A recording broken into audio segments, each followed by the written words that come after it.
Muy buenas tardes, jóvenes y señoritas. El día de hoy vamos a hablar acerca del estudio del pasado. Yo soy la profesora Brenda Karen Salas Mendizábal y conmigo vamos a analizar este hermoso tema. Bueno, como ustedes sabrán, este es el primer tema con el que nosotros vamos a empezar estudiando una ciencia social muy hermosa que es la historia.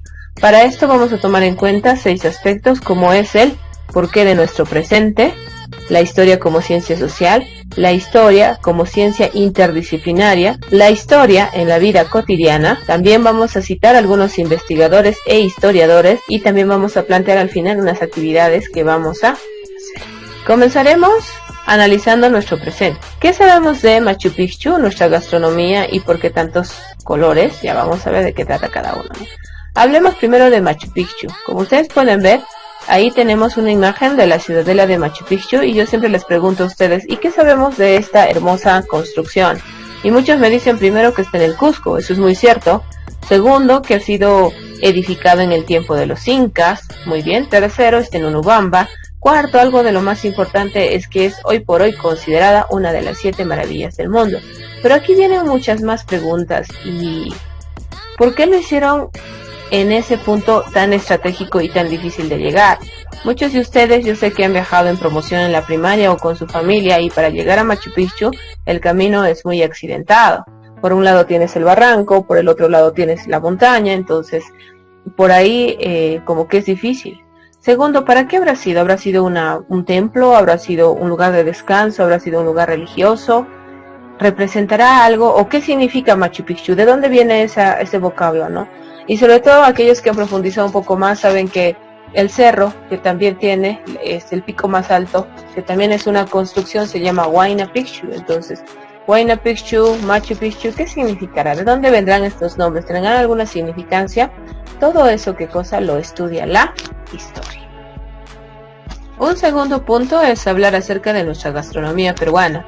Sabemos que es considerada la mejor del mundo, sabemos que tenemos los mejores ingredientes, pero aquí viene una pregunta, ¿todos los ingredientes serán peruanos? Sabemos por cultura general que en 1527 es donde se da la llegada oficial de los españoles al Perú, específicamente a Cajamarca, donde fue el primer punto que arribaron y tuvieron el encuentro con Atahualpa, por ejemplo, pero ahí se desencadena una serie de hechos históricos, entre ellos la llegada de nuevos ingredientes, que van a colaborar mucho en nuestra gastronomía.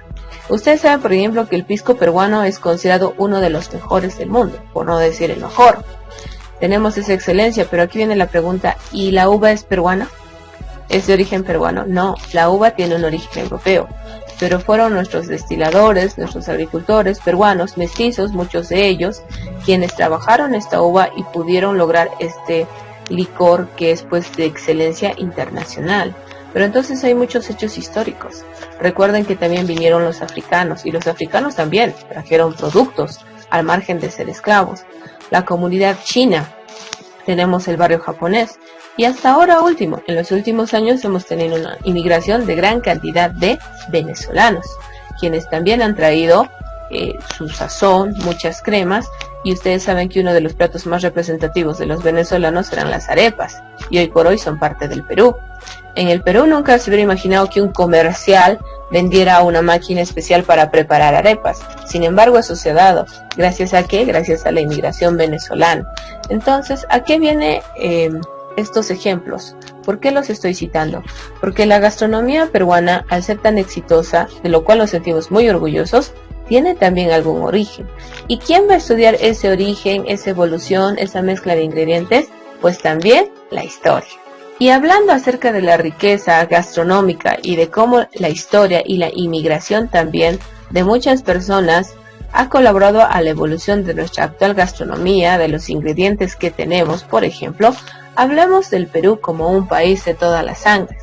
Cuando nos hablan de las culturas precolombinas, por ejemplo, todos tienen un rasgo característico del americano común, que son pues los pómulos salientes, la tez cobriza, los ojos rasgados. Y sin embargo, el Perú del siglo XXI tiene estas características. Nosotros tenemos, miren, una población mestiza de más o menos el 60% de la población. Cuando hablamos de mestizo, hablamos de una persona que tiene 2 razas de origen, ¿no? Siempre va a ser indígena con blanco. Lo importante es que Él no es de raza pura, esto lo voy a decir entre comillas, porque sabemos que no existen las razas, ya que eso ya sea, esa teoría ya ha quedado desfasada, pero para efectos de entender esto vamos a mencionar. Entonces, cuando dos seres humanos de razas, entre comillas, distintas se unen, pues nace un mestizo. Hoy por hoy el Perú en su población tiene 60.2% de población mestiza. Tenemos también los quechuas, que abarcan un 22%. La raza blanca, efectivamente, hay personas de tez blanca, de apellidos extranjeros, que se siguen conservando hasta el día de hoy en más o menos un 5.9%. Tenemos a los afrodescendientes, que componen un 3.6%. Los afrodescendientes han traído su música, muchos instrumentos de percusión, como el cajón peruano. Ahora ellos tienen su propia música, su propia cultura, han aportado mucho al deporte por su propia fisonomía, al ser resistentes. Entonces, ¿cómo es que los africanos llegaron al Perú? ¿Cuándo llegaron? ¿Cómo evolucionó su presencia? ¿No? El origen esclavista que ellos tuvieron, por ejemplo, lo mucho que sufrieron y lo mucho que lucharon por su libertad, eso también es respondido por la historia. Tenemos también a nuestras poblaciones amazónicas como los Ashanincas, Aguajún, Shipibo. La historia y la etnohistoria hoy han reconocido más de 57 dialectos indígenas selváticos. Y también, por ejemplo, el quechua y el aymara son reconocidos como idiomas que son parte de una cultura, y cada uno de ellos no es único. Tienen también alrededor de 10 variaciones. Tenemos a la comunidad asiática, que son los Nikkei y los Tuzán. Hoy por hoy también en Lima está el barrio chino. Tenemos en Oxapampa una colonia de alemanes que viven y que siguen conservando sus tradiciones y sus fiestas. Y hay pues un proceso de sincretismo, ¿no?, en aquella comunidad, entre otras cosas. Entonces, miren, esto es importante. ¿Por qué? Porque ¿quién te va a responder el hecho de que haya tantas razas, tantas culturas en el Perú, y por eso el Perú sea considerado como un país de todas las sangres? Justamente la historia. Ahora hay otra reflexión que quiero hacer al respecto. El Perú ha sido reconocido como uno de los países donde hay gran cantidad de discriminación. Asimismo, también tiene una riqueza pluricultural inmensa. Entonces, la historia como ciencia social debe ayudarnos a nosotros a aprender a querer a todas esas comunidades que hoy son peruanos, independientemente del color y de las costumbres que tengan. Las personas que empiezan a estudiar etnohistoria, que empiezan a estudiar antropología, que empiezan a estudiar cómo han llegado los africanos, cuánto han sufrido, cuánto han luchado por su libertad, cómo han colaborado también por la independencia, cuánto los descendientes de los incas han sufrido y hoy por hoy están recuperando sus derechos, cómo ha habido también personas de raza blanca que han luchado por la independencia del Perú. Empezamos a entender y a querer un mundo de tolerancia, y que el Perú sea un ejemplo de un país donde no haya discriminación y al contrario se valoren todos los aportes culturales y todas las apariencias humanas. Sin embargo, esto no es así. Bueno, la historia como ciencia social busca que estudiando las diferentes expresiones culturales busquemos una educación en tolerancia, en convivencia e interculturalidad. Y ya que estábamos comentando acerca de hechos del presente que tienen una significancia histórica, ahora vamos a hablar de lo que es historia, ¿no? Historia significa información obtenida de la búsqueda, y tiene mucho sentido. Cuando vamos al hospital todos tenemos nuestra historia clínica, porque es la información obtenida de la búsqueda de nuestra situación en cuanto a la salud. Como ciencia social, es un proceso de indagación que llevan a cabo los historiadores. Ellos son los que se especializan en investigar utilizando el método científico, y luego de ello publican sus estudios, son aprobados por esos especialistas y llega a nosotros para que lo estudiemos, para que reflexionemos, valoremos nuestro pasado, entendamos nuestro presente y nos proyectemos al futuro. Sobre todo nos proyectemos de una manera inteligente, donde aquellos errores que se han cometido en el pasado no se vuelvan a hacer, y también nosotros seamos mejores como persona y como sociedad. Busca explicar los orígenes y hechos importantes en las sociedades. En la actualidad se considera como ciencia social ya que usa el método científico. Vamos aquí a aclarar un poco los conceptos. Antes la historia solamente estudiaba ciertos hechos importantes y básicamente solo relataba aquella información que tenía a la mano. Muchas veces las fuentes no eran confiables, o a veces los testigos o personas que habían vivido un hecho histórico como una guerra contaban las cosas a su manera. Entonces la historia no tenía un rigor científico. Hoy por hoy la historia adopta el método científico como base para su conocimiento, y ahora la historia se hace cada vez más confiable. Y hablando del método científico, vamos a hablar acerca de esto. Me voy a situar por aquí para que no les interrumpa a ustedes, ¿ya? Por ejemplo, ¿en qué consiste el método científico? El método científico consiste en siempre comprobar o buscar la mayor cantidad de evidencia de aquello que tú quieres decir. Hay dos tipos de conocimiento, jóvenes estudiantes: el conocimiento científico y el conocimiento ordinario. El conocimiento ordinario es aquel conocimiento superficial que va de generación en generación y que no precisamente va a tener pruebas suficientes que realcen esa realidad, ¿no? Por ejemplo, un conocimiento ordinario puede ser que empiece a llover irregularmente y las personas piensen que eso puede ser producto de una maldición y esta información se propague, pero no tiene ninguna evidencia. Un conocimiento científico sería analizar científicamente y con pruebas e instrumentos las causas de las lluvias irregulares.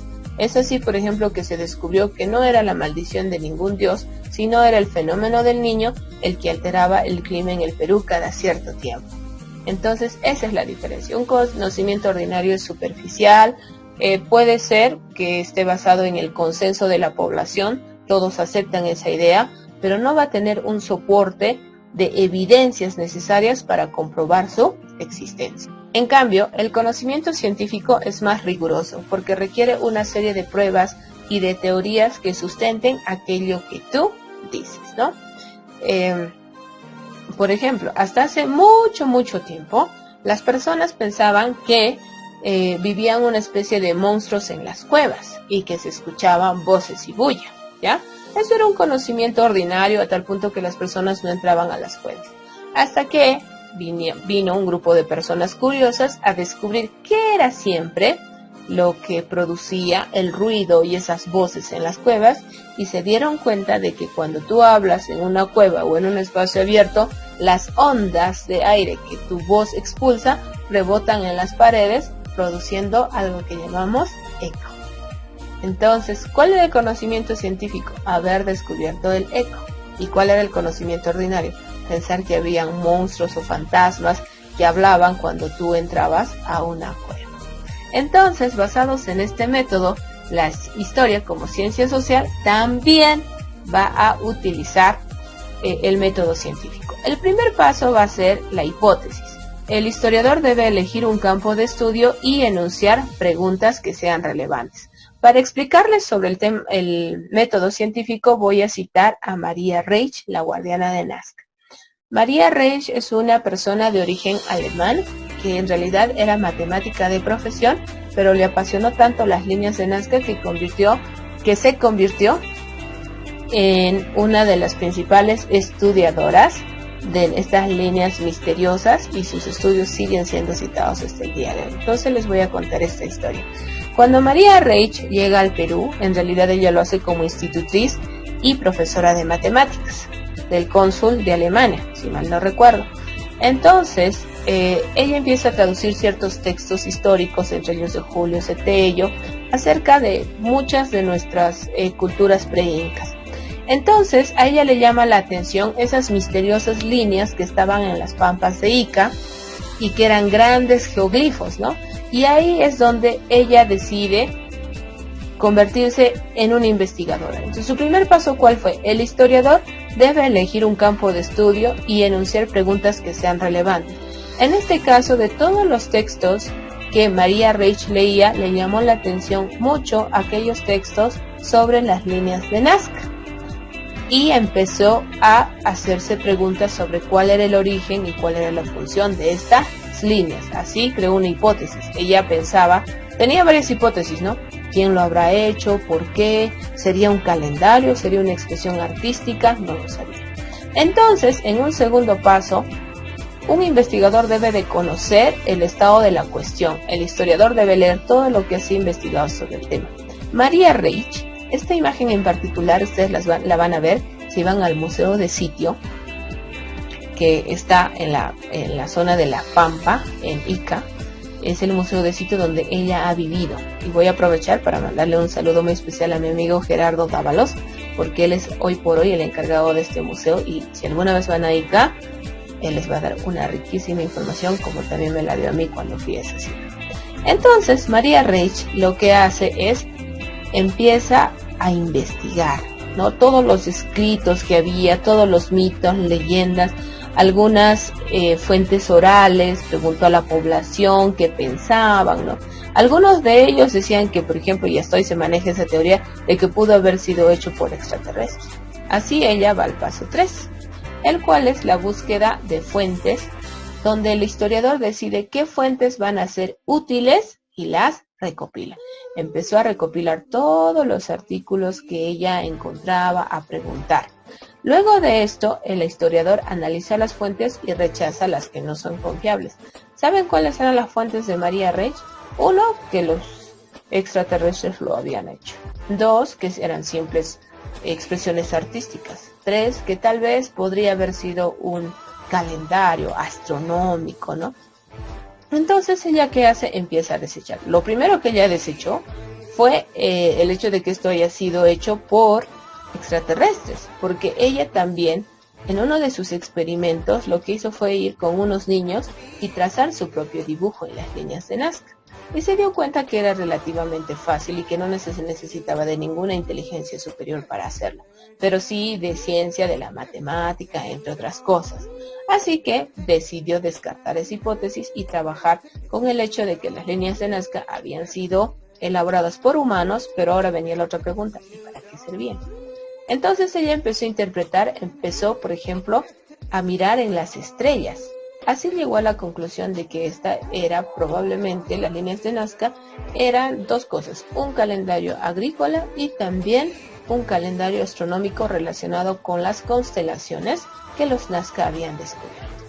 Así estableció sus conclusiones, las sintetizó y lo relacionó con los datos que se ha investigado y responde las preguntas iniciales.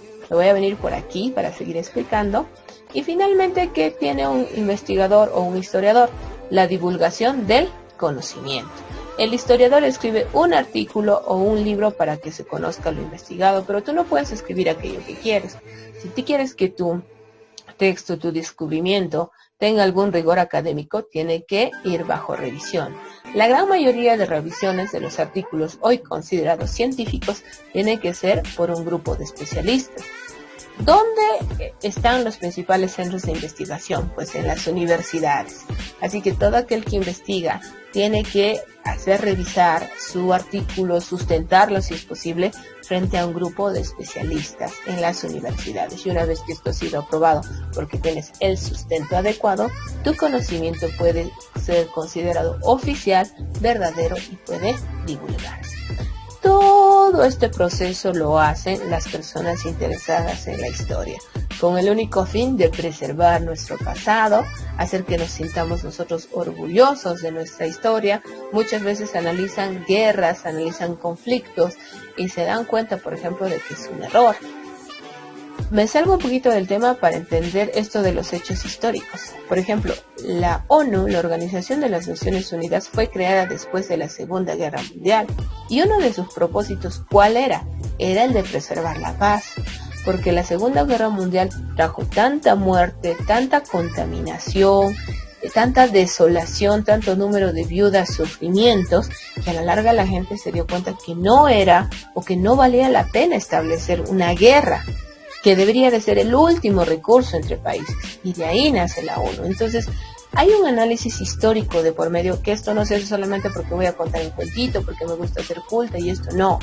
El trasfondo del estudio de la historia siempre va a ser que nosotros entendamos el porqué de nuestro presente, analicemos los errores, las falencias, como los éxitos de nuestros antepasados. Entendamos esto y nos podamos proyectar de una mejor manera hacia el futuro. Y hoy por hoy nuestra historia, como ustedes han visto, ya se considera una ciencia social. ¿Por qué? Porque ya utiliza el método científico.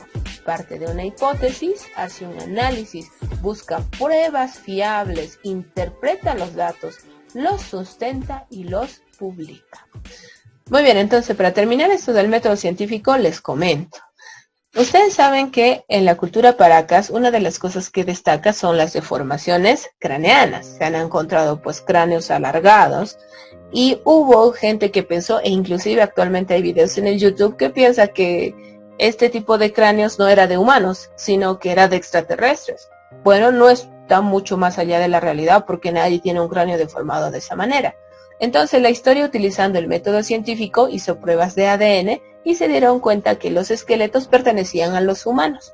Asimismo también encontraron tablillas que estaban orientadas a deformar el cráneo, que se ponían aquí alrededor de la persona, mientras era bebé, era niño, entonces el cráneo crecía de esa manera y era un símbolo de estatus. Y la historia desmistificó esto de que si eran extraterrestres o no eran extraterrestres y eran humanos. ¿Gracias a qué?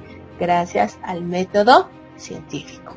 Por ejemplo, se sabe que las trepanaciones craneanas que han sido, que eran hechas de oro y solamente pues con anestésicos muy locales y que eran operaciones muy dolorosas, se sabe que han sido exitosas. ¿Por qué? Porque alrededor de esa placa de oro, se ha visto regeneración del hueso. Entonces, yo como historiador veo estas placas, veo regeneración del hueso y deduzco, esta operación ha sido exitosa. Porque si no hubiera sido exitosa, no habría regeneración del hueso después de haber implantado ese trozo de oro que generalmente era. ¿Y gracias a qué es eso? Gracias al método científico. Espero haya quedado claro esta explicación y vamos a continuar con el tema. Y bien, ahora vamos a ver a la historia como ciencia interdisciplinaria.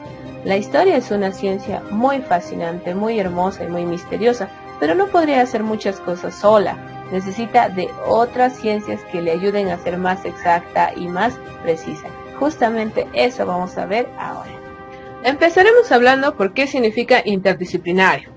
Interdisciplinario es el estudio que se realiza con la cooperación de otras disciplinas científicas. Por ejemplo, la economía, geografía, sociología y ciencias políticas. Para entender cómo funcionaba la República en Roma, la historia se apoya en las ciencias políticas. Para entender en qué consistía el trueque, por ejemplo aquí en la zona andina, la historia se apoya en la economía. Para entender actividades económicas, realidades, instrumentos, nos apoyamos en la geografía. Asimismo también en la sociología para entender códigos morales de diferentes sociedades. En los incas, por ejemplo, el gobernante mayor, el inca, tenía derecho a tener varias esposas. Esto en nuestros tiempos no es aceptable, pero entonces lo estudiamos en la sociología y podemos entender el comportamiento de otras sociedades diferentes a la nuestra. También, por ejemplo, existe una disciplina que estudia las comunidades originarias de una determinada región. Se llama etnohistoria. Esta disciplina combina los enfoques de la historia, antropología, lingüística y la arqueología. Hoy por hoy me atrevo a decir que no existe una ciencia pura.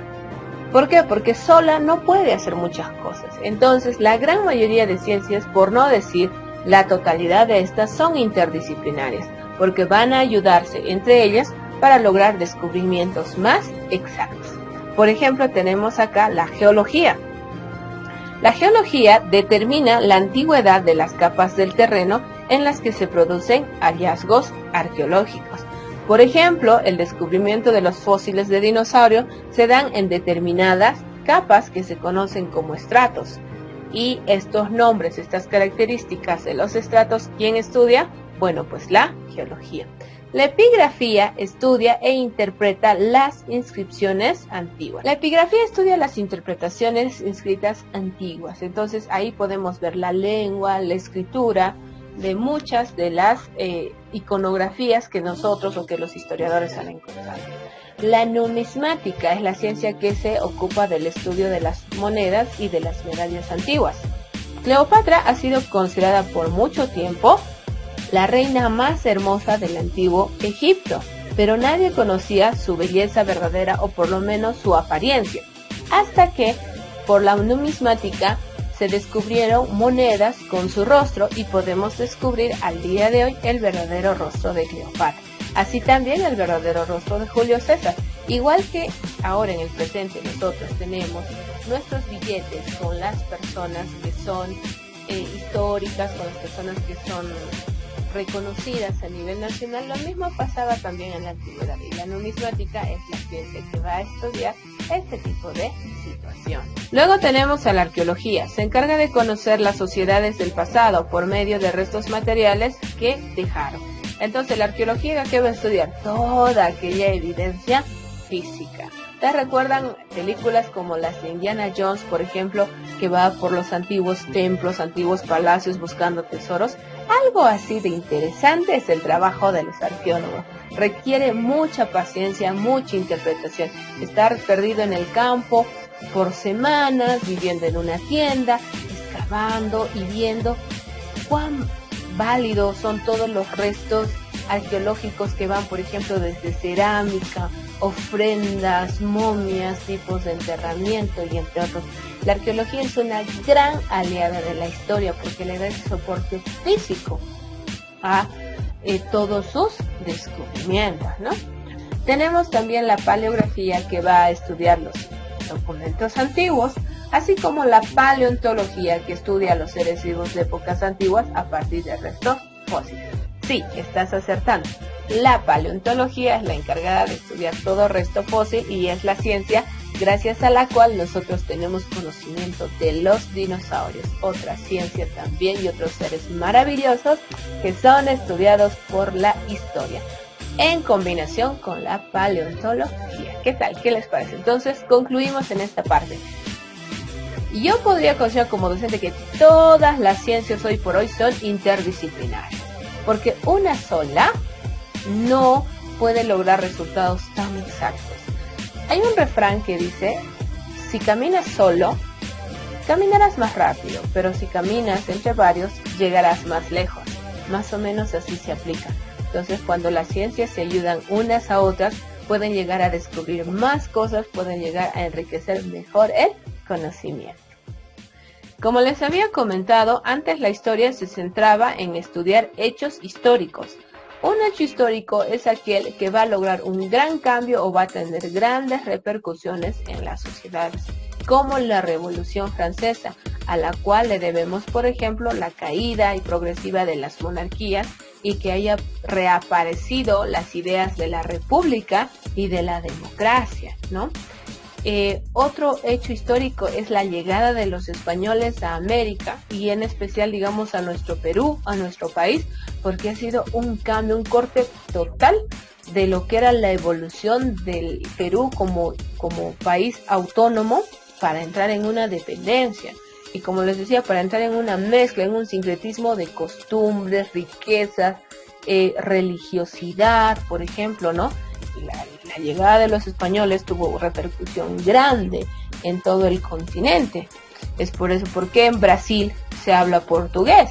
También tiene una explicación histórica, es un hecho histórico porque los portugueses fueron los que arribaron a esa parte de nuestro continente. Pero luego de esto, cuando llegue el siglo XX, los historiadores se dan cuenta que historia no solamente va a ser una guerra, una invasión, no. Y entonces empiezan a estudiar costumbres, empiezan a estudiar fiestas, tradiciones, juegos, con el fin de conocer más nuestra evolución histórica. Así, por ejemplo, hoy por hoy podemos, nosotros, bueno, quien les escribe este Puno, entonces nosotros, gracias a ese análisis de los historiadores de nuestra fiesta de la Candelaria, podemos conocer su origen. Ahora muchos hablamos del origen de nuestras danzas, de su significado. ¿Por qué? Porque la historia de solamente querer estudiar hechos históricos importantes, se da cuenta que eso no es lo único, sino que es también importante estudiar las costumbres, las fiestas, las tradiciones, el significado. Recuerden que para el poblador andino, por ejemplo, la naturaleza habla. Las hormigas con alas significan algo, el granizo significa algo. Cuando un ave llamada lequileque pone sus huevos en la pampa, tiene un significado. Cuando lo pone en la altura, tiene otro. Entonces, todas esas cosas van a incluirse hoy por hoy en el estudio de la historia, enriqueciéndolo más. Si quieres saber la historia de tu barrio, ¿también puedes ser investigado por la historia? Claro que sí. Por ejemplo, tú puedes investigar que muchos de los barrios, hoy por hoy, de muchas de las ciudades, han sido ex terrenos de grandes hacendados, por ejemplo, ¿no? Entonces, hay muchas cosas que la historia va a estudiar con respecto a los seres humanos. Continuando ya con la última parte, vamos a hablar acerca de los historiadores e investigadores de la historia peruana. Hay miles, hay cientos, unos son más famosos que otros recién están empezando, otros no han tenido grandes descubrimientos. Vamos a citar algunos de ellos, generalmente a los que más estudiamos en lo que son los colegios. Empezaremos con el conocido historiador de la República, Jorge Alfredo Basadre Groman. Él nació en Tacna en 1903 y muere en Lima en 1980. Él fue un niño que estuvo justamente protagonizando. Cuando termina la guerra con Chile, ustedes saben que Tacna y Arica va a pasar al dominio chileno y él va creciendo ahí y va contando dentro de sus primeras anécdotas cómo es que a pesar de estar en dominio chileno, las personas en la noche cantaban el himno, tenían sus banderas, sus símbolos patrios y los escondían porque los chilenos, si los descubrían, pues eran encarcelados, y él va contando todas esas cosas. Es ahí donde nace su vocación como historiador y empieza a escribir sobre la historia de la vida republicana en el Perú, pero no solamente se queda en ese rol. Él también es un político, asume cargos públicos, ha sido ministro de Educación, catedrático, fue director de la Biblioteca Nacional. Su obra más resaltante es Historia de la República del Perú, de ahí su apodo, historiador de la República. Fue una de sus obras principales que fue editándolas varias veces y otros autores la han ido reeditando con el fin de mejorarla. Hablemos de Waldemar Espinosa Soriano. Él nació en Cajamarca en 1936. No está su fecha de fallecimiento, claro que no, porque él actualmente sigue trabajando por la historia peruana. Es un etnohistoriador y docente universitario peruano, especialista en historia andina y prehispánica colonial. Es profesor de la Universidad Mayor de San Marcos. Él también es miembro de varias sociedades de la investigación, como el Instituto de Estudios Andinos de la Universidad de Berkeley, la Academia Nacional de Historia de Ecuador, la Sociedad Geográfica. En realidad, sus libros son una lectura obligatoria para todo estudiante de antropología, sociología o historia, porque sus contribuciones han sido muy enriquecedoras para la historia peruana. Hablemos de uno de mis favoritos, Federico Kaufmann-Doy. Federico Kaufmann-Doy, muchos de ustedes, inclusive yo, pensamos que él no es peruano, pues Kaufmann-Doy, ¿no? Pero en realidad él es más peruano que el ceviche, es de origen chiclayano y es un antropólogo, arqueólogo e historiador peruano. Ha hecho aportes en estudios del antiguo Perú, como la cultura chavín, chachapoyas. Ha ejercido también cargos como director del Museo de Arte de Lima. Ha sido director general del Patrimonio Monumental y Cultural de la Nación. Y bueno, me voy a tomar la libertad de contarles una de las anécdotas que él también cuenta, de que cuando tenía 17 años en realidad no sabía qué hacer con su vida, estaba totalmente desorientado, ¿no? Y entre eso estaba buscando trabajos por aquí y por allá, pero se dio cuenta de algo. Él le interesaba conocer quién había hecho esas tumbas raras en la montaña con esas caras de rasgos europeos y quijada saliente. Entonces él se fue a explorar y fue uno de los primeros en explorar a la cultura chachapoyas. Y fue ahí donde le nace la vocación por la historia del Perú y su investigación no se detiene, a tal punto que investiga muchas más culturas. Hoy por hoy es muy famoso, sigue vivo, por si acaso. Generalmente tenemos la idea de que historiador, sí, ¿cuándo nació, cuándo murió? No, estas personas están vigentes y siguen trabajando por la historia del Perú. Entonces miren ustedes que están en edad adolescente, ¿dónde pueden hacer tu vocación? En el caso de él, no sabía, como cualquier joven de 17 años estaba desorientado, pero le interesaba con mucha curiosidad saber quién había hecho esas tumbas y cómo cómo habían sido los logros de los antiguos peruanos. Ahí nace su inspiración, y a tal punto que hoy por hoy pues él va a pasar a la historia como un gran investigador peruano, Federico Kaufmann-Doy. Y continuando con nuestra exploración, ahora hablaremos de Rafael Larco Hoyle. Rafael Carlos Víctor Constante Larco Hoyle nació en Trujillo, así es, no se dejen guiar por los apellidos, él también es peruano, en 1901 y falleció en 1966. Fue multifacético, arqueólogo, investigador, escritor, ingeniero agrícola e historiador peruano. Él ha hecho también muchas de las contribuciones que los estudiantes de primer grado van a estudiar en lo que se refiere a lo que es la cultura, las culturas autónomas, ¿no? Como Nazca, Mochique, etcétera. Y él también fundó el museo que lleva su nombre, el Museo Arqueológico Rafael Arcojoy Herrera, en 1926, que se encuentra en Lima, en Pueblo Libre, y que en su interior se encuentra más de 5.000 años de historia peruana prehispánica. Muy recomendable, por cierto. Aquí hablaremos de uno de mis favoritos, Pablo Andrés Macera Dalorzo. Él nació en 1929 en Huaura y fallece este año, el 9 de enero en el año 2020. Ha sido un historiador peruano de las sociedades que giran en torno a diversos temas respecto a la historia económica, historia del arte, historia de la alimentación, entre otros. Es y sigue siendo uno de los historiadores más reconocidos del Perú. Sus libros, personalmente, en opinión personal, son muy entendibles, muy sencillos, pero también son muy ricos en información. Él también es una lectura obligatoria para todo aquel que le interesa la historia del Perú. Y empezamos a hablar de mujeres, chicos. Una de mis favoritas, María Rostorowski. Les aviso que ella es de ascendencia puneña. ¿Y por qué lo resalto? Bueno, porque yo estoy transmitiendo de la ciudad de Puno. María Rostorowski Tobar de Díez Canseco, si bien nació en Lima en 1915, fue una historiadora e investigadora social, famosa por sus amplios y detallados estudios sobre las culturas prehispánicas. Si bien nació en Barranco, ella era de padre polaco, pero era de madre puneña. Durante su infancia y su vida escolar, por decirlo así, vivió en Polonia, Francia e Inglaterra, y regresa hacia 1935, ¿no? Más o menos a la edad de 20 años, a establecerse en una hacienda de Huánuco. En realidad ella regresa casada, pero su esposo, a decir de ella, porque si van averiguando su historia, ella se casó, pero siempre fue un alma libre. Ella fue una mujer muy independiente y para su época, pues su esposo no la comprendió. Entonces ella decidió tomar una decisión radical. Me divorcio. Se divorció y ahí con ese tiempo libre empezó a estudiar la historia del Perú.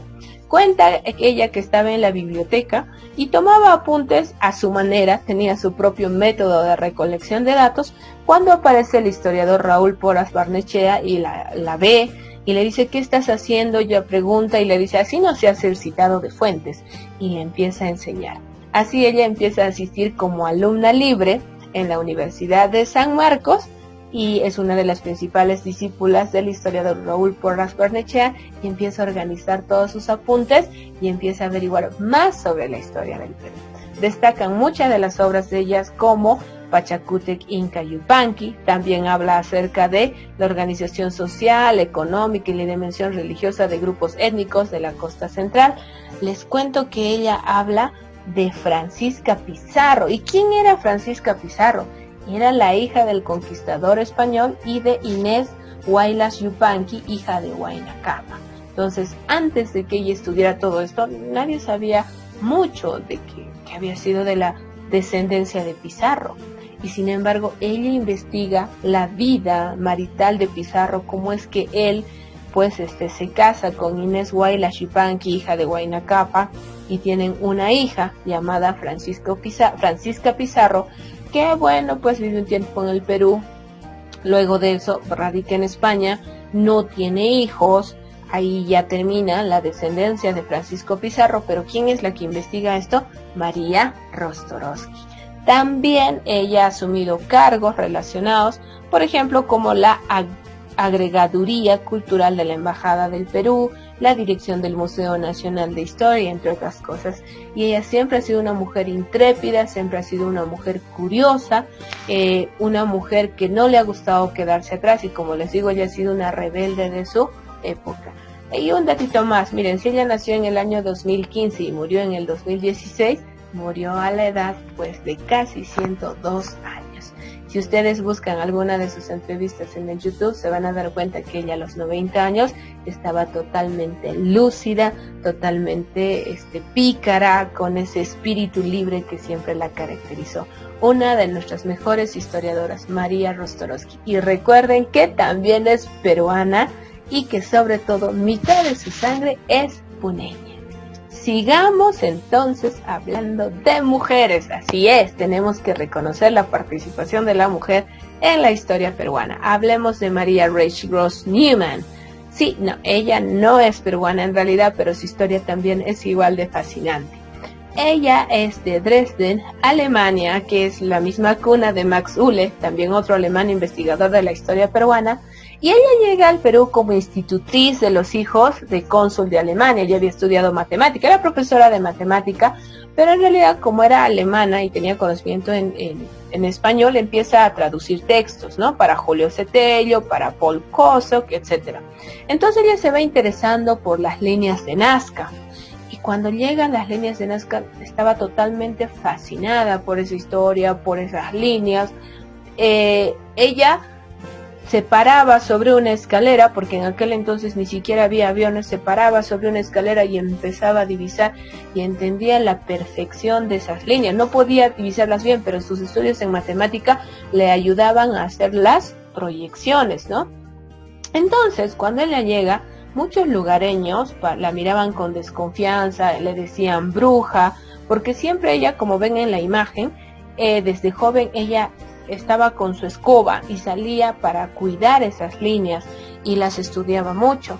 Cuenta mi amigo Gerardo Dávalos, el que hoy está a cargo del Museo de Sitio, de las líneas del Museo de Sitio María Reich, de que ella poco a poco fue ganándose la confianza de las personas, a tal punto que muchos de los conductores de carga pesada que pasaban a las 5 la esperaban para llevarla hasta su casa. Y tal es que por una gestión de su hermana ella consigue, por ejemplo, una combi muy útil, que no era nueva, pero que le permitía por lo menos hacer una especie de tienda de campamento. Entonces ella empieza a investigar. Hoy por hoy se están descubriendo muchas más líneas de Nazca, pero la colaboración de María Reich es ese coraje, sobre todo porque saben que lamentablemente no tenía muchos recursos económicos. El Estado no la apoyó, en realidad fue su hermana que desde Alemania le mandaba dinero a ella para poder financiar estas investigaciones. Su amor por Nazca fue tal que ella murió estudiando las líneas de Nazca, y les voy a contar una anécdota más de su vida. María Reich, cuando llegó al Perú, tuvo un accidente, se hincó con una espina de un cactus, uno de sus dedos, y no le dio importancia, a tal punto que la herida se infectó y lamentablemente tuvieron que amputarle uno de sus dedos. Eso quedó ahí, ella tenía 9 dedos en total, y en ese contexto llega a las líneas de Nazca. Y ahora miren la imagen que les estoy dando del mono. El mono de las líneas de Nazca tiene 1, 2, 3, 4, 5, 6, 7, 8, 9 dedos. Cuando ella descubre esa peculiaridad, ella se define como la dama de Nazca y dice: mi destino es estar aquí, mi destino es cuidar las líneas de Nazca y luchar por su conservación, porque esos dibujos tienen, igual que yo, 9 dedos. Se emociona a tal punto y se identifica, digamos, con esta imperfección que ella tenía y con la peculiaridad de los dibujos, que crece su amor por las líneas de Nazca y muere estudiándolos. Ella muere ciega de glaucoma debido a todo el brillo al que ha sometido a sus ojos estudiando el desierto. También ella es colaboradora, digámoslo así, de un mirador que se construyó antes de que las empresas aeroportuarias te traigan avionetas para que los turistas puedan conocer las líneas de Nazca. Sus estudios siguen siendo citados y sus hipótesis también son las más aceptadas, pues ella dice que estas líneas de Nazca primero fueran hechos por humanos, descarta la idea de los extraterrestres.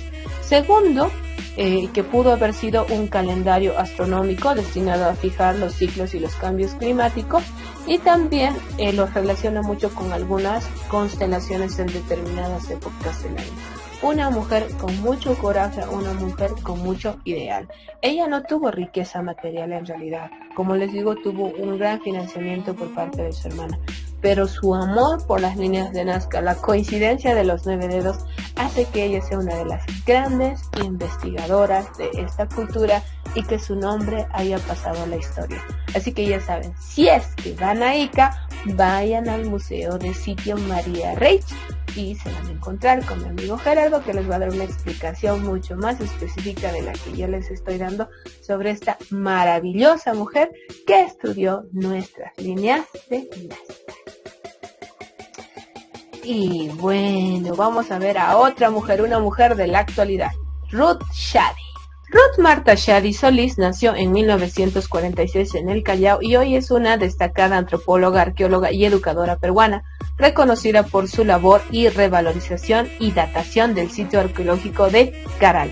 Actualmente es catedrática de posgrado en la Facultad de Ciencias Sociales de la Universidad Mayor de San Marcos. Les cuento, la historia de Ruth Shadi, ella misma en sus entrevistas dice que quien la inspiró a ser historiadora, a ser arqueóloga, fue su padre, porque siempre les llevaba a sitios arqueológicos y también les regalaba libros de historia. Y la parte de pedagogía viene de su madre, quien le dijo que bueno, pues no había mucha confianza, y hasta ahora no hay, mucha confianza en estudiar arqueología, y era mejor apostar algo más seguro como es la educación, por decirlo así. Sin embargo, ella ha logrado conjugar sus dos carreras profesionales y hoy por hoy es docente, es investigadora y es arqueóloga.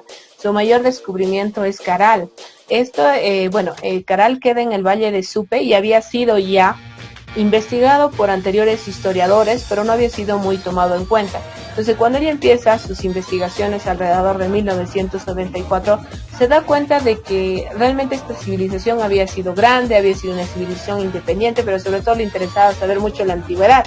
Y hablando de la interdisciplinaridad de las carreras y de las ciencias, se ayuda pues de la prueba del carbono 14 para analizar algunas ofrendas y sustancias orgánicas y descubre que Caral tenía una antigüedad que iba desde los 3000 años hasta los 1500 años antes de Cristo. Es decir, si hablamos de 3000 años antes de Cristo más los 2000 que ya tenemos, estamos hablando de una civilización de hace 5000 años, que es comparable a las primeras culturas del Medio Oriente, como la cultura Mesopotamia, los fenicios, por ejemplo, ¿no? Hasta antes de ella se pensaba que, las culturas en Perú eran muy posteriores y que nuestro desarrollo ha sido muy posterior a las primeras culturas a nivel mundial conocidas. Pero gracias a su descubrimiento, hoy sabemos que en el Perú se han desarrollado civilizaciones totalmente, como ella dice, avanzadas, holísticas, que inclusive en sus nuevos descubrimientos ella sustenta de que la cultura Caral y sus pobladores utilizaron el método científico, conocían astronomía, tenían sus propias ciencias, y esto era a la par con las sociedades que se consideran las primeras del mundo. Entonces, Ruth Shadi también apostó por un sueño, por hoy es una mujer famosa, reconocida intelectual y también una inspiración para todas aquellas personas que quieren apostar por la historia de nuestro país. Interesante, ¿verdad? Y finalmente, vamos a hablar también de un investigador, historiador peruano, arqueólogo, Walter Alba. Él nació en Cajamarca en 1951. Siempre tuvo un interés por la historia del Perú, por los monumentos arqueológicos, pero lo más destacado de él es el descubrimiento de una de las tumbas más representativas de nuestra cultura, la tumba del señor de Zipán. A modo de resumen les voy a decir que él estaba haciendo investigaciones cuando le pasaron el dato pues que unos huaqueros habían encontrado grandes tesoros y estaban empezando a saquearlos. Entonces él con un equipo de personas llega al sitio y a veces también recibió hostigamiento de las personas, llega con las autoridades, etcétera, y finalmente él también decide entrar por donde habían entrado los huaqueros y descubre una de las tumbas más ricas que hay en nuestro país, que es la tumba del señor de Zipán. Y esto ha significado, pues como dice, un espaldarazo a la arqueología peruana y a la revaloración sobre todo de la cultura moche. ¿Por qué? Porque ahí se veía la magnitud de la cultura. Inclusive con el señor de Zipán estaban enterradas muchas ofrendas, estaba hasta enterrado un perro peruano. Esto era la evidencia de la creencia en la vida más allá de la muerte, por ejemplo, ¿no? Hoy por hoy él sigue trabajando por preservar nuestros nuestra historia cultural, sigue también luchando contra los vaqueros. Es una persona que le está brindando mucho conocimiento al Perú. Bueno, en esta oportunidad solamente he mostrado una muy pequeña cantidad de grandes hombres y mujeres que han colaborado acerca de nuestra historia peruana y a quienes a veces los leemos sin querer queriendo, porque en los libros aparece el texto, pero no siempre aparece el nombre de estas personas que investigaron. Son historias inspiradoras con respecto de la historia, son aventureros, son personas que luchan por un sueño cuyo nombre va a pasar a la historia. Entonces, en eso se resume la historia como ciencia. Y bien, espero que les haya gustado el estudio del pasado. A modo de resumen, el día de hoy hemos hablado de que la historia es, recuerden, una ciencia social por cuanto va a estudiar nuestro comportamiento, nuestra evolución como sociedad. Asimismo, es de característica interdisciplinaria porque se va a apoyar en muchas otras ciencias para su descubrimiento. En un primer momento se consideraba que historia solo debía de estudiar hechos históricos impactantes. Hoy por hoy no, los historiadores contemporáneos han visto que hay una gran riqueza cultural en nuestras fiestas, tradiciones, costumbres y hoy por hoy también hechos de la vida cotidiana se consideran parte de nuestra historia. Hemos visto también algunos historiadores e investigadores de nuestra historia peruana como Walter Alba, María Reich, María Rostorowski, Ruth Shadi, ¿no? Jorge Basadre. Muchos de ellos han colaborado y siguen colaborando con nuestra historia para que nosotros nos sintamos más orgullosos de nuestro país. Espero que les haya gustado esta clase y la hayan disfrutado tanto como yo, porque realmente hablar de algo que te apasiona es muy interesante. Y el día de hoy les voy a dejar unas pequeñas actividades, pero no se asusten. Lo importante es que en esta parte nosotros desarrollemos nuestro sentido crítico. Así que después de lo hablado y después de lo que ustedes han escuchado, solamente quiero que me respondan ahora. ¿Consideran que es importante estudiar historia? Si consideran que sí, díganme por qué. Si consideran que no, bueno, me pondré triste, pero también digan por qué creen que no. Se sustenten. ¿Crees que la historia contribuye a elevar nuestra identidad cultural? Y también sustenta tu respuesta, ¿no? Porque si tú estudias y empiezas a ver la maravilla de esas piedras, la maravilla de esas piedras talladas, la iconografía, la textilería, por ejemplo, ¿no? Lo que han logrado nuestros antepasados, ¿acaso no te sentirías orgulloso? Y gracias a la historia se podrá elevar nuestra identidad cultural. Y bueno, todos sabemos que a estas alturas de nuestra vida hemos visto algún documental. Yo sé que tú has visto algún documental de historia que puede ser de dinosaurios, que puede ser de la vida antes de los dinosaurios, la Segunda Guerra Mundial, Cleopatra, egipcios, romanos, la vida de Jesús también, por ejemplo, ¿no? Entonces yo quiero que me relates un hecho histórico de cualquier índole, ¿no? Si te gustan los dinosaurios, perfecto. Si te gusta alguna de nuestras culturas como Chavín, Tiahuanaco, si te interesan los incas, si has leído sobre la historia de Pachacútec, si tal vez te interesaba mucho el virreinato, cómo ha sido Francisco Pizarro, o cómo se ha dado la decadencia de nuestro imperio, o el inicio de la vida republicana. Yo sé que en sexto grado de primaria te han hablado de San Martín, del sueño libertador, por ejemplo. Entonces, relata algún hecho histórico de cualquier índole que te haya interesado o que recuerdes en un documental que hayas visto.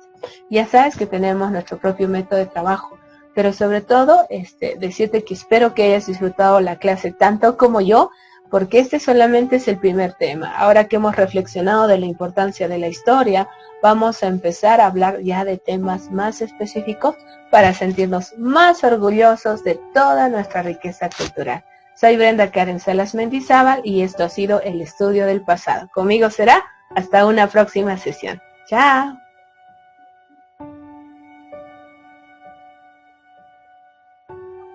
Y bien, ahora vamos a ver la historia como ciencia.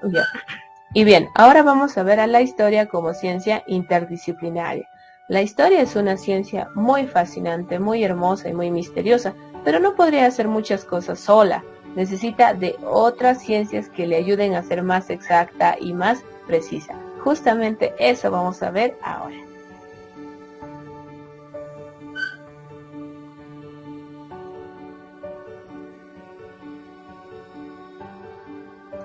Empezaremos hablando por qué significa interdisciplinario. Interdisciplinario es el estudio que se realiza con la cooperación de otras disciplinas científicas, por ejemplo, la economía, geografía, sociología y ciencias políticas. Para entender cómo funcionaba la República en Roma, la historia se apoya en las ciencias políticas. Para entender en qué consistía el trueque, por ejemplo aquí en la zona andina, la historia se apoya en la economía. Para entender actividades económicas, realidades, instrumentos, nos apoyamos en la geografía. Asimismo también en la sociología para entender códigos morales de diferentes sociedades. En los incas, por ejemplo, el gobernante mayor, el inca, tenía derecho a tener varias esposas. Esto en nuestros tiempos no es aceptable, pero entonces lo estudiamos en la sociología y podemos entender el comportamiento de otras sociedades diferentes a la nuestra. También, por ejemplo, existe una disciplina que estudia las comunidades originarias de una determinada región. Se llama etnohistoria. Esta disciplina combina los enfoques de la historia, antropología, lingüística y la arqueología. Hoy por hoy me atrevo a decir que no existe una ciencia pura. ¿Por qué? Porque sola no puede hacer muchas cosas. Entonces, la gran mayoría de ciencias, por no decir la totalidad de estas, son interdisciplinarias, porque van a ayudarse entre ellas para lograr descubrimientos más exactos. Por ejemplo, tenemos acá la geología. La geología determina la antigüedad de las capas del terreno en las que se producen hallazgos arqueológicos. Por ejemplo, el descubrimiento de los fósiles de dinosaurios se dan en determinadas capas que se conocen como estratos. Y estos nombres, estas características de los estratos, ¿quién estudia? Bueno, pues la geología. La epigrafía estudia e interpreta las inscripciones antiguas. Me vengo para acá para no molestarlos. La epigrafía estudia las interpretaciones inscritas antiguas. Entonces ahí podemos ver la lengua, la escritura de muchas de las iconografías que nosotros o que los historiadores han encontrado. La numismática es la ciencia que se ocupa del estudio de las monedas y de las medallas antiguas. Por ejemplo, ahí tenemos una Diomedia. Les comento como anécdota en cuanto se refiere a la numismática.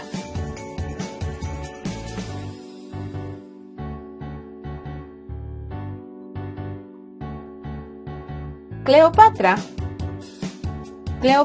ha sido considerada por mucho tiempo una reina.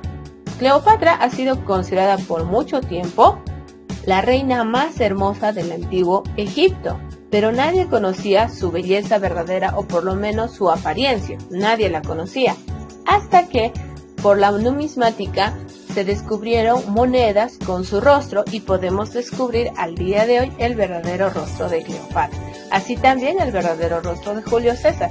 Igual que ahora en el presente nosotros tenemos nuestros billetes con las personas que son históricas, con las personas que son reconocidas a nivel nacional, lo mismo pasaba también en la antigüedad, y la numismática es la ciencia que va a estudiar este tipo de situaciones. Por ejemplo,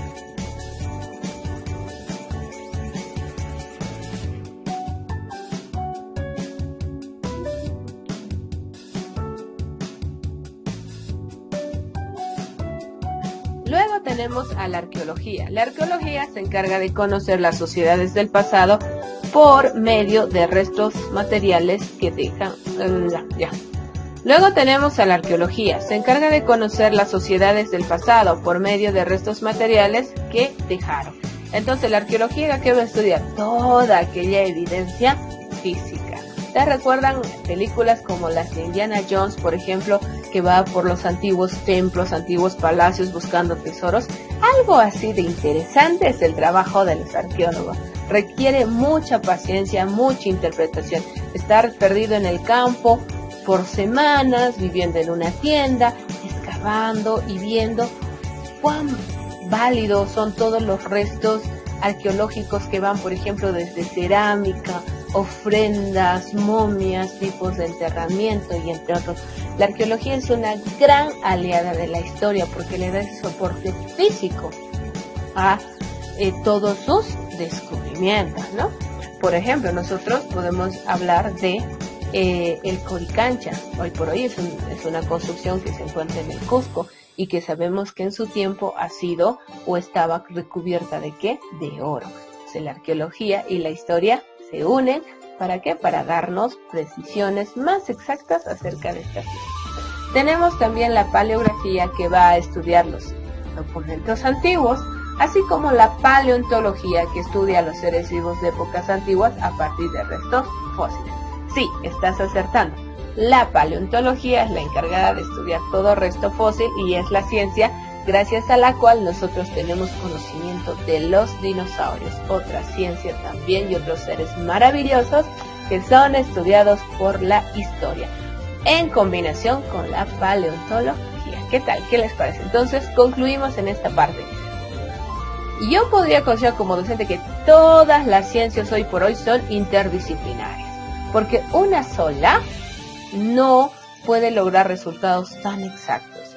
Hay un refrán que dice, si caminas solo, caminarás más rápido, pero si caminas entre varios, llegarás más lejos. Más o menos así se aplica. Entonces, cuando las ciencias se ayudan unas a otras, pueden llegar a descubrir más cosas, pueden llegar a enriquecer mejor el conocimiento.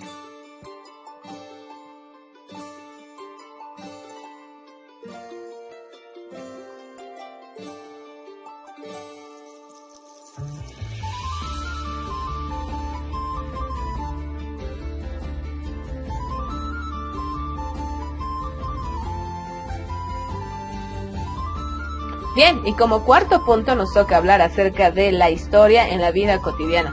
¿Recuerdan que hace momentos les dije que la historia estudiaba hechos históricos? Es cierto, pero no solamente va a estudiar eso. Durante mucho tiempo, la historia solamente estudiaba hechos históricos y definimos como hecho histórico aquel evento que ha logrado una repercusión en la sociedad, cambios significativos, entre otros.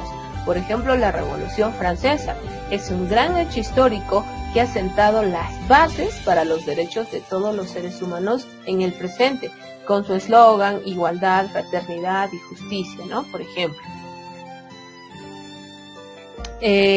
Otra vez. ¿Ya? Como les había comentado, antes la historia se centraba en estudiar hechos históricos. Un hecho histórico es aquel que va a lograr un gran cambio o va a tener grandes repercusiones en las sociedades, como la Revolución Francesa, a la cual le debemos, por ejemplo, la caída y progresiva de las monarquías y que haya reaparecido las ideas de la república y de la democracia, ¿no? Otro hecho histórico es la llegada de los españoles a América y en especial, digamos, a nuestro Perú, a nuestro país, porque ha sido un cambio, un corte total de lo que era la evolución del Perú como país autónomo para entrar en una dependencia. Y como les decía, para entrar en una mezcla, en un sincretismo de costumbres, riquezas, religiosidad, por ejemplo, ¿no? El hecho de que se haya mutilado nuestro desarrollo cultural del aymara, del quechua. Gracias a la invasión española, hoy por hoy el quechua y el aymara pues sufren un retraso como idiomas de vocabulario tremendos, porque recordemos que después de varias rebeliones, como la de Tupac Amaru, se prohibió el uso del quechua y del aymara. El porqué de la discriminación, ¿dónde está? La llegada de los españoles tuvo repercusión grande en todo el continente. Es por eso porque en Brasil se habla portugués. También tiene una explicación histórica. Es un hecho histórico porque los portugueses fueron los que arribaron a esa parte de nuestro continente. Pero luego de esto, cuando llegue el siglo XX, los historiadores se dan cuenta que historia no solamente va a ser una guerra, una invasión, no.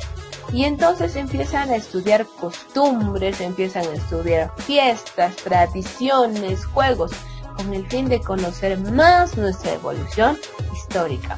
Así, por ejemplo, hoy por hoy podemos, quien les escribe este punto, entonces nosotros, gracias a ese análisis de los historiadores de nuestra fiesta de la Candelaria, podemos conocer su origen. Ahora muchos hablamos del origen de nuestras danzas, de su significado. ¿Por qué? Porque la historia de solamente querer estudiar hechos históricos importantes, se da cuenta que eso no es lo único, sino que es también importante estudiar las costumbres, las fiestas, las tradiciones, el significado. Recuerden que para el poblador andino, por ejemplo, la naturaleza habla. Las hormigas con alas significan algo, el granizo significa algo. Cuando un ave llamada lequileque pone sus huevos en la pampa tiene un significado, cuando lo pone en la altura tiene otro. Entonces todas esas cosas van a incluirse hoy por hoy en el estudio de la historia, enriqueciéndolo más. Si quieres saber la historia de tu barrio, ¿también puedes ser investigado por la historia? Claro que sí. Por ejemplo, tú puedes investigar que muchos de los barrios, hoy por hoy, de muchas de las ciudades, han sido exterrenos de grandes hacendados, por ejemplo, ¿no? Entonces, hay muchas cosas que la historia va a estudiar con respecto a los seres humanos.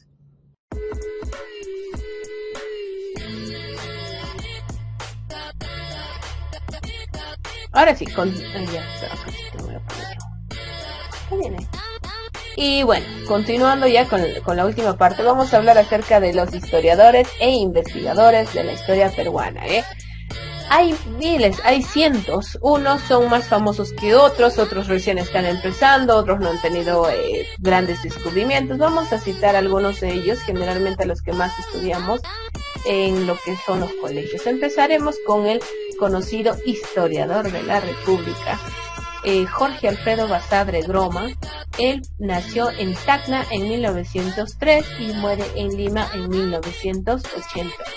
Él fue un niño que estuvo justamente protagonizando cuando termina la guerra con Chile. Ustedes saben que Tacna y Arica va a pasar al dominio chileno y él va creciendo ahí y va contando dentro de sus primeras anécdotas cómo es que a pesar de estar en dominio chileno, las personas en la noche cantaban el himno, tenían sus banderas, sus símbolos patrios y los escondían porque los chilenos, si los descubrían, pues eran encarcelados.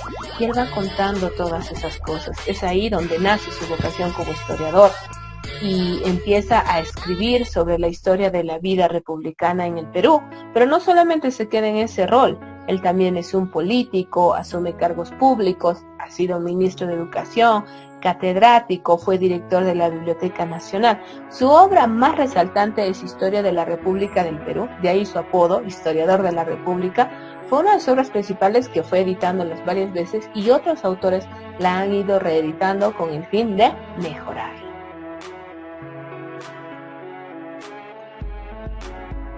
Hablemos de Waldemar Espinosa Soriano. Él nació en Cajamarca en 1936. No está su fecha de fallecimiento, claro que no, porque él actualmente sigue trabajando por la historia peruana. Es un etnohistoriador y docente universitario peruano, especialista en historia andina y prehispánica colonial. Es profesor de la Universidad Mayor de San Marcos. Él también es miembro de varias sociedades de la investigación, como el Instituto de Estudios Andinos de la Universidad de Berkeley, la Academia Nacional de Historia de Ecuador, la Sociedad Geográfica. En realidad, sus libros son una lectura obligatoria para todo estudiante de antropología, sociología o historia, porque sus contribuciones han sido muy enriquecedoras para la historia peruana. Hablemos de uno de mis favoritos, Federico Kaufmann-Doy. Federico Kaufmann-Doy, muchos de ustedes, inclusive yo, pensamos que él no es peruano, pues Kaufmann-Doy, ¿no? Pero en realidad él es más peruano que el ceviche, es de origen chiclayano y es un antropólogo, arqueólogo e historiador peruano. Ha hecho aportes en estudios del antiguo Perú, como la cultura chavín, chachapoyas. Ha ejercido también cargos como director del Museo de Arte de Lima.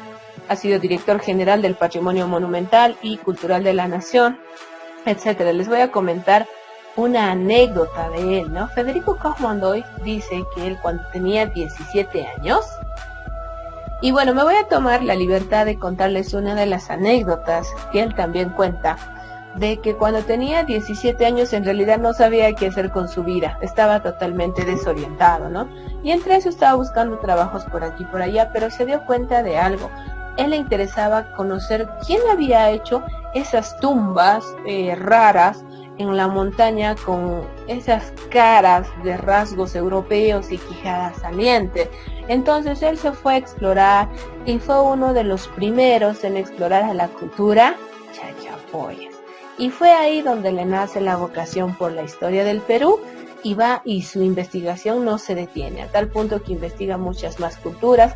Hoy por hoy es muy famoso, sigue vivo, por si acaso. Generalmente tenemos la idea de que historiador, sí, cuándo nació, cuándo murió. No, estas personas están vigentes y siguen trabajando por la historia del Perú. Entonces miren ustedes que están en edad adolescente, ¿dónde pueden hacer tu vocación? En el caso de él, no sabía, como cualquier joven de 17 años estaba desorientado, pero le interesaba con mucha curiosidad saber quién había hecho esas tumbas y cómo era cómo habían sido los logros de los antiguos peruanos. Ahí nace su inspiración, y a tal punto que hoy por hoy pues él va a pasar a la historia como un gran investigador peruano, Federico Kauffmann Toy.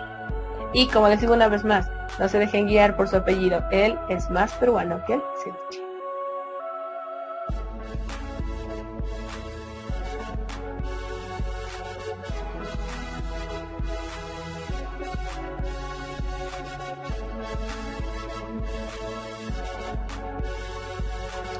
Y continuando con nuestra exploración, ahora hablaremos de Rafael Larco Hoyle. Rafael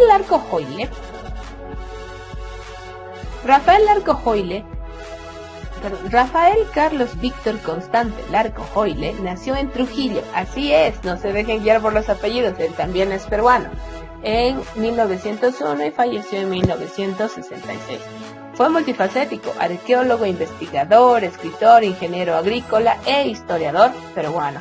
Él ha hecho también muchas de las contribuciones que los estudiantes de primer grado van a estudiar en lo que se refiere a lo que es la cultura, las culturas autónomas, ¿no? Como Nazca, Mochique, etcétera. Y él también fundó el museo que lleva su nombre, el Museo Arqueológico Rafael Larco Hoyle Herrera, en 1926, que se encuentra en Lima, en Pueblo Libre, y que en su interior se encuentra más de 5.000 años de historia peruana prehispánica. Muy recomendable, por cierto.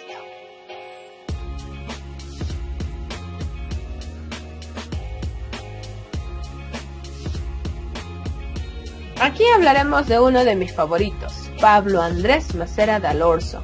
Él nació en 1929 en Huaura y fallece este año, el 9 de enero en el año 2020. Ha sido un historiador peruano de las sociedades que giran en torno a diversos temas respecto a la historia económica, historia del arte, historia de la alimentación, entre otros. Es y sigue siendo uno de los historiadores más reconocidos del Perú. Sus libros, personalmente, una opinión personal, son muy entendibles, muy sencillos, pero también son muy ricos en información. Él también es una lectura obligatoria para todo aquel que le interesa la historia del Perú. Y empezamos a hablar de mujeres, chicos. Una de mis favoritas, María Rostorowski. Les aviso que ella es de ascendencia puneña. ¿Y por qué lo resalto? Bueno, porque yo estoy transmitiendo de la ciudad de Puno. María Rostorowski Tobar de Díez Canseco, si bien nació en Lima en 1915, fue una historiadora e investigadora social, famosa por sus amplios y detallados estudios sobre las culturas prehispánicas. Si bien nació en Barranco, ella era de padre polaco, pero era de madre puneña. Durante su infancia y su vida escolar, por decirlo así, vivió en Polonia, Francia e Inglaterra, y regresa hacia 1935, ¿no? Más o menos a la edad de 20 años, a establecerse en una hacienda de Huánuco. En realidad ella regresa casada, pero su esposo, a decir de ella, porque si van averiguando su historia, ella se casó, pero siempre fue un alma libre. Ella fue una mujer muy independiente y para su época, pues su esposo no la comprendió. Entonces ella decidió tomar una decisión radical. Me divorcio. Se divorció y ahí con ese tiempo libre empezó a estudiar la historia del Perú. Cuenta ella que estaba en la biblioteca y tomaba apuntes a su manera, tenía su propio método de recolección de datos, cuando aparece el historiador Raúl Porras Barnechea y la ve y le dice, ¿qué estás haciendo? Ella pregunta y le dice, así no se hace el citado de fuentes, y le empieza a enseñar. Así ella empieza a asistir como alumna libre en la Universidad de San Marcos, y es una de las principales discípulas del historiador Raúl Porras Barnechea, y empieza a organizar todos sus apuntes y empieza a averiguar más sobre la historia del Perú. Destacan muchas de las obras de ellas como Pachacútec Inca Yupanqui. También habla acerca de la organización social, económica y la dimensión religiosa de grupos étnicos de la costa central. Les cuento que ella habla de Francisca Pizarro. ¿Y quién era Francisca Pizarro? Era la hija del conquistador español y de Inés Huaylas Yupanqui, hija de Huayna Capac. Entonces, antes de que ella estudiara todo esto, nadie sabía mucho de que había sido de la descendencia de Pizarro. Y sin embargo, ella investiga la vida marital de Pizarro, cómo es que él pues se casa con Inés Huaylas Yupanqui, hija de Huayna Capac, y tienen una hija llamada Francisca Pizarro, que bueno, pues vive un tiempo en el Perú. Luego de eso radica en España, no tiene hijos. Ahí ya termina la descendencia de Francisco Pizarro, pero ¿quién es la que investiga esto? María Rostorowski. También ella ha asumido cargos relacionados, por ejemplo, como la Agregaduría Cultural de la Embajada del Perú, la dirección del Museo Nacional de Historia, entre otras cosas. Y ella siempre ha sido una mujer intrépida, siempre ha sido una mujer curiosa, una mujer que no le ha gustado quedarse atrás, y como les digo, ella ha sido una rebelde de su época. Y un datito más, miren, si ella nació en el año 2015 y murió en el 2016, murió a la edad pues de casi 102 años. Si ustedes buscan alguna de sus entrevistas en el YouTube, se van a dar cuenta que ella a los 90 años estaba totalmente lúcida, totalmente pícara, con ese espíritu libre que siempre la caracterizó. Una de nuestras mejores historiadoras, María Rostorowski. Y recuerden que también es peruana y que sobre todo mitad de su sangre es puneña. Sigamos entonces hablando de mujeres. Así es, tenemos que reconocer la participación de la mujer en la historia peruana. Hablemos de María Reich Gross Neumann. Sí, no, ella no es peruana en realidad, pero su historia también es igual de fascinante. Ella es de Dresden, Alemania, que es la misma cuna de Max Uhle, también otro alemán investigador de la historia peruana. Y ella llega al Perú como institutriz de los hijos de cónsul de Alemania. Ella había estudiado matemática, era profesora de matemática, pero en realidad como era alemana y tenía conocimiento en español, empieza a traducir textos, ¿no? Para Julio Cetello, para Paul Kosok, etc. Entonces ella se va interesando por las líneas de Nazca. Y cuando llegan las líneas de Nazca, estaba totalmente fascinada por esa historia, por esas líneas. Ella se paraba sobre una escalera, porque en aquel entonces ni siquiera había aviones, se paraba sobre una escalera y empezaba a divisar y entendía la perfección de esas líneas. No podía divisarlas bien, pero sus estudios en matemática le ayudaban a hacer las proyecciones, ¿no? Entonces, cuando ella llega, muchos lugareños la miraban con desconfianza, le decían bruja, porque siempre ella, como ven en la imagen, desde joven ella estaba con su escoba y salía para cuidar esas líneas y las estudiaba mucho. Cuenta mi amigo Gerardo Dávalos, el que hoy está a cargo del Museo de Sitio, de las líneas del Museo de Sitio María Reich, de que ella poco a poco fue ganándose la confianza de las personas, a tal punto que muchos de los conductores de carga pesada que pasaban a las 5 la esperaban para llevarla hasta su casa.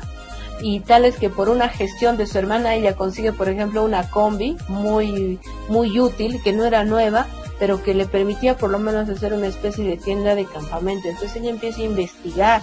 Hoy por hoy se están descubriendo muchas más líneas de Nazca, pero la colaboración de María Reich es ese coraje, sobre todo porque, ¿saben qué? Lamentablemente no tenía muchos recursos económicos. El Estado no la apoyó. En realidad fue su hermana que desde Alemania le mandaba dinero a ella para poder financiar estas investigaciones. Su amor por Nazca fue tal que ella murió estudiando las líneas de Nazca, y les voy a contar una anécdota más de su vida. María Reich, cuando llegó al Perú, tuvo un accidente, se hincó con una espina de un cactus, uno de sus dedos, y no le dio importancia, a tal punto que la herida se infectó y lamentablemente tuvieron que amputarle uno de sus dedos. Eso quedó ahí. Ella tenía 9 dedos en total, y en ese contexto llega a las líneas de Nazca. Y ahora miren la imagen que les estoy dando del mono. El mono de las líneas de Nazca tiene 1, 2, 3, 4, 5, 6, 7, 8, 9 dedos. Asimismo el colibrí también, entonces hay 9 dedos. Cuando ella descubre esa peculiaridad, ella se define como la dama de Nazca y dice: mi destino es estar aquí, mi destino es cuidar las líneas de Nazca, y luchar por su conservación, porque esos dibujos tienen, igual que yo, 9 dedos. Se emociona a tal punto y se identifica, digamos, con esta imperfección que ella tenía y con la peculiaridad de los dibujos, que crece su amor por las líneas de Nazca y muere estudiándolos. Ella muere ciega de glaucoma debido a todo el brillo al que ha sometido a sus ojos estudiando el desierto. También ella es colaboradora, digámoslo así, de un mirador que se construyó antes de que las empresas aeroportuarias pues te traigan avionetas para que los turistas puedan conocer las líneas de Nazca.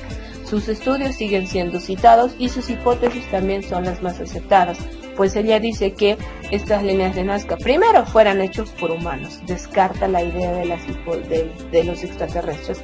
Segundo, que pudo haber sido un calendario astronómico destinado a fijar los ciclos y los cambios climáticos, y también lo relaciona mucho con algunas constelaciones en determinadas épocas del año. Una mujer con mucho coraje, una mujer con mucho ideal. Ella no tuvo riqueza material en realidad, como les digo, tuvo un gran financiamiento por parte de su hermana, pero su amor por las líneas de Nazca, la coincidencia de los 9 dedos, hace que ella sea una de las grandes investigadoras de esta cultura y que su nombre haya pasado a la historia. Así que ya saben, si es que van a Ica, vayan al Museo de Sitio María Reich y se van a encontrar con mi amigo Gerardo, que les va a dar una explicación mucho más específica de la que yo les estoy dando sobre esta maravillosa mujer que estudió nuestras líneas de Nazca. Y bueno, vamos a ver a otra mujer, una mujer de la actualidad, Ruth Shady.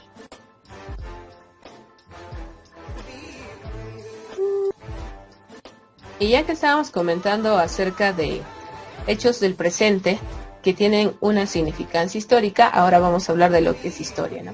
Historia significa información obtenida de la búsqueda y tiene mucho sentido. Cuando vamos al hospital todos tenemos nuestra historia clínica porque es la información obtenida de la búsqueda de nuestra situación en cuanto a la salud. Como ciencia social, es un proceso de indagación que llevan a cabo los historiadores. Ellos son los que se especializan en investigar utilizando el método científico y luego de ello publican sus estudios, son aprobados por esos especialistas y llega a nosotros para que lo estudiemos, para que reflexionemos, valoremos nuestro pasado, entendamos nuestro presente y nos proyectemos al futuro. Sobre todo nos proyectemos de una manera inteligente, donde aquellos errores que se han cometido en el pasado no se vuelvan a hacer y también nosotros seamos mejores como persona y como sociedad. Busca explicar los orígenes y hechos importantes en la sociedad. En la actualidad se considera como ciencia social ya que usa el método científico. Vamos aquí a aclarar un poco los conceptos. Antes la historia solamente estudiaba ciertos hechos importantes y básicamente solo relataba aquella información que tenía a la mano. Muchas veces las fuentes no eran confiables o a veces los testigos o personas que habían vivido un hecho histórico como una guerra contaban las cosas a su manera. Entonces la historia no tenía un rigor científico. Hoy por hoy la historia adopta el método científico como base para su conocimiento y ahora la historia se hace cada vez más confiable. Y hablando del método científico, vamos a hablar acerca de esto. Me voy a situar por aquí para que no les interrumpa a ustedes, ¿ya? Por ejemplo, ¿en qué consiste el método científico? El método científico consiste en siempre comprobar o buscar la mayor cantidad de evidencia de aquello que tú quieres decir. Hay dos tipos de conocimiento, jóvenes estudiantes, el conocimiento científico y el conocimiento ordinario. El conocimiento ordinario es aquel conocimiento superficial que va de generación en generación y que no precisamente va a tener pruebas suficientes que realcen esa realidad, ¿no? Por ejemplo, un conocimiento ordinario puede ser que empiece a llover irregularmente y las personas piensen que eso puede ser producto de una maldición y esta información se propague, pero no tiene ninguna evidencia. Un conocimiento científico sería analizar científicamente y con pruebas e instrumentos las causas de las lluvias irregulares. Es así, por ejemplo, que se descubrió que no era la maldición de ningún dios, sino era el fenómeno del niño el que alteraba el clima en el Perú cada cierto tiempo. Entonces, esa es la diferencia. Un conocimiento ordinario es superficial, puede ser que esté basado en el consenso de la población, todos aceptan esa idea, pero no va a tener un soporte de evidencias necesarias para comprobar su existencia. En cambio, el conocimiento científico es más riguroso. Porque requiere una serie de pruebas y de teorías que sustenten aquello que tú dices, ¿no? Por ejemplo, hasta hace mucho tiempo, las personas pensaban que vivían una especie de monstruos en las cuevas y que se escuchaban voces y bulla, ¿ya? Eso era un conocimiento ordinario a tal punto que las personas no entraban a las cuevas. Hasta que vino un grupo de personas curiosas a descubrir qué era siempre lo que producía el ruido y esas voces en las cuevas, y se dieron cuenta de que cuando tú hablas en una cueva o en un espacio abierto, las ondas de aire que tu voz expulsa rebotan en las paredes, produciendo algo que llamamos eco. Entonces, ¿cuál era el conocimiento científico? Haber descubierto el eco. ¿Y cuál era el conocimiento ordinario? Pensar que habían monstruos o fantasmas que hablaban cuando tú entrabas a una cueva. Entonces, basados en este método, la historia como ciencia social también va a utilizar el método científico. El primer paso va a ser la hipótesis. El historiador debe elegir un campo de estudio y enunciar. La primera es la hipótesis. El historiador debe elegir un campo de estudio y enunciar preguntas que sean relevantes.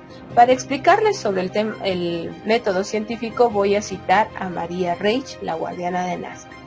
Maria Reich es una persona de origen alemán que en realidad era matemática de profesión, pero le apasionó tanto las líneas de Nazca que se convirtió en una de las principales estudiadoras de estas líneas misteriosas, y sus estudios siguen siendo citados hasta el día de hoy. Entonces les voy a contar esta historia. Cuando Maria Reich llega al Perú, en realidad ella lo hace como institutriz y profesora de matemáticas del cónsul de Alemania, si mal no recuerdo. Entonces, ella empieza a traducir ciertos textos históricos, entre ellos de Julio Cetello, acerca de muchas de nuestras culturas pre-incas. Entonces, a ella le llama la atención esas misteriosas líneas que estaban en las pampas de Ica y que eran grandes geoglifos, ¿no? Y ahí es donde ella decide convertirse en una investigadora. Entonces, su primer paso, ¿cuál fue? El historiador debe elegir un campo de estudio y enunciar preguntas que sean relevantes. En este caso, de todos los textos que Maria Reich leía, le llamó la atención mucho aquellos textos sobre las líneas de Nazca. Y empezó a hacerse preguntas sobre cuál era el origen y cuál era la función de estas líneas. Así creó una hipótesis. Ella pensaba, tenía varias hipótesis, ¿no? ¿Quién lo habrá hecho? ¿Por qué? ¿Sería un calendario? ¿Sería una expresión artística? No lo sabía. Entonces, en un segundo paso, un investigador debe de conocer el estado de la cuestión. El historiador debe leer todo lo que se ha investigado sobre el tema. Maria Reich, esta imagen en particular, ustedes la van a ver si van al Museo de Sitio, que está en la zona de La Pampa, en Ica. Es el Museo de Sitio donde ella ha vivido. Y voy a aprovechar para mandarle un saludo muy especial a mi amigo Gerardo Dávalos, porque él es hoy por hoy el encargado de este museo, y si alguna vez van a Ica, él les va a dar una riquísima información, como también me la dio a mí cuando fui a esa ciudad. Entonces, Maria Reich lo que hace es empieza a investigar, ¿no? Todos los escritos que había, todos los mitos, leyendas, algunas fuentes orales, preguntó a la población qué pensaban, ¿no? Algunos de ellos decían que, por ejemplo, y hasta hoy se maneja esa teoría de que pudo haber sido hecho por extraterrestres. Así ella va al paso 3. ¿Cuál es? Así ella va al paso 3, el cual es la búsqueda de fuentes, donde el historiador decide qué fuentes van a ser útiles y las recopila. Empezó a recopilar todos los artículos que ella encontraba, a preguntar.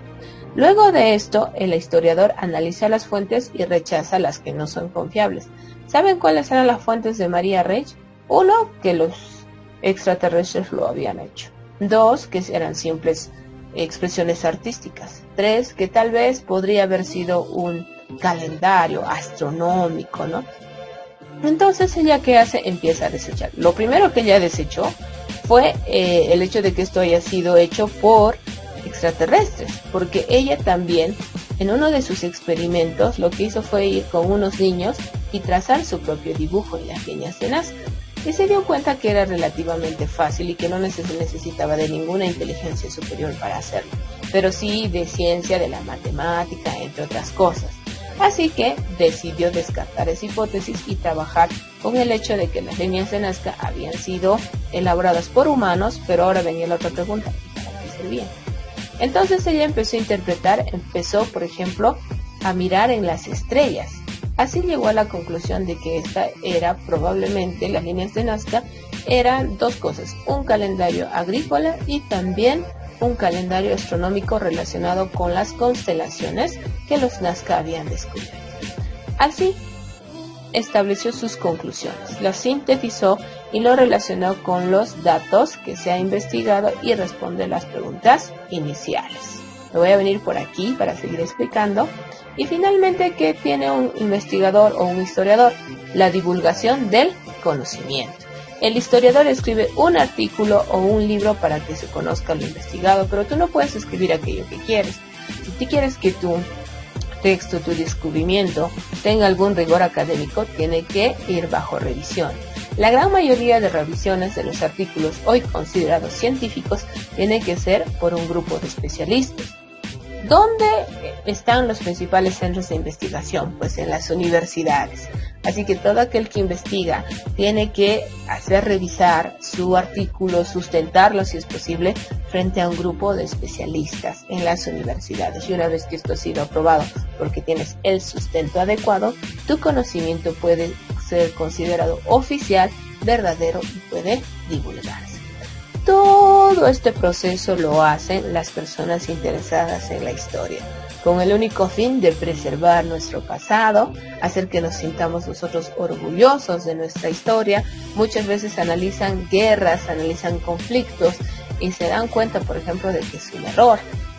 Comentario aparte: la ONU, la Organización de las Naciones Unidas, me salgo un poquito del tema para entender esto de los hechos históricos. Por ejemplo, la ONU, la Organización de las Naciones Unidas, fue creada después de la Segunda Guerra Mundial. Y uno de sus propósitos, ¿cuál era? Era el de preservar la paz. Porque la Segunda Guerra Mundial trajo tanta muerte, tanta contaminación, tanta desolación, tanto número de viudas, sufrimientos, que a la larga la gente se dio cuenta que no era o que no valía la pena establecer una guerra, que debería de ser el último recurso entre países, y de ahí nace la ONU. Entonces, hay un análisis histórico de por medio, que esto no se hace solamente porque voy a contar un cuentito, porque me gusta ser culta y esto no. El trasfondo del estudio de la historia siempre va a ser que nosotros entendamos el porqué de nuestro presente, analicemos los errores, las falencias, como los éxitos de nuestros antepasados. Entendamos esto y nos podamos proyectar de una mejor manera hacia el futuro. Por ejemplo, el terrorismo en el Perú trajo mucha muerte, mucha desgracia, mucha tristeza. Analizando el terrorismo nos damos cuenta de que no es el mejor camino. Entonces muchos adolescentes toman decisiones adecuadas para eso. Es importante por eso estudiar historia. Y hoy por hoy nuestra historia, como ustedes han visto, ya se considera una ciencia social. ¿Por qué? Porque ya utiliza el método científico. Parte de una hipótesis, hace un análisis, busca pruebas fiables, interpreta los datos, los sustenta y los publica. Así nosotros podemos tener una información viable. Otro ejemplito más, les cuento. En lo que se refiere a la cultura Paracas, ustedes saben que ha habido deformaciones craneanas en la cultura Paracas. Y entonces,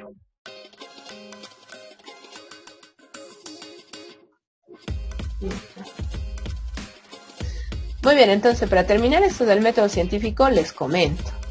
Ustedes saben que en la cultura Paracas una de las cosas que destaca son las deformaciones craneanas. Se han encontrado pues cráneos alargados y hubo gente que pensó, e inclusive actualmente hay videos en el YouTube que piensa que este tipo de cráneos no era de humanos, sino que era de extraterrestres. Bueno, no está mucho más allá de la realidad porque nadie tiene un cráneo deformado de esa manera. Entonces la historia, utilizando el método científico, hizo pruebas de ADN y se dieron cuenta que los esqueletos pertenecían a los humanos. Asimismo, también encontraron tablillas que estaban orientadas a deformar el cráneo, que se ponían aquí alrededor de la persona mientras era bebé, era niño, entonces el cráneo crecía de esa manera y era un símbolo de estatus. Y la historia desmistificó esto de que si eran extraterrestres o no eran extraterrestres y eran humanos. ¿Gracias a qué? Gracias al método científico. Por ejemplo, se sabe que las trepanaciones craneanas que eran hechas de oro y solamente pues con anestésicos muy locales y que eran operaciones muy dolorosas, se sabe que han sido exitosas. ¿Por qué? Porque alrededor de esa placa de oro, se ha visto regeneración del hueso.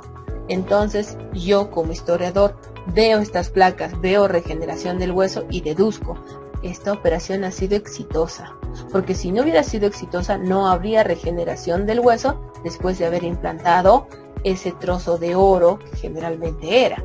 ¿Y gracias a qué es eso? Gracias al método científico. Espero haya quedado claro esta explicación y vamos a continuar con el tema.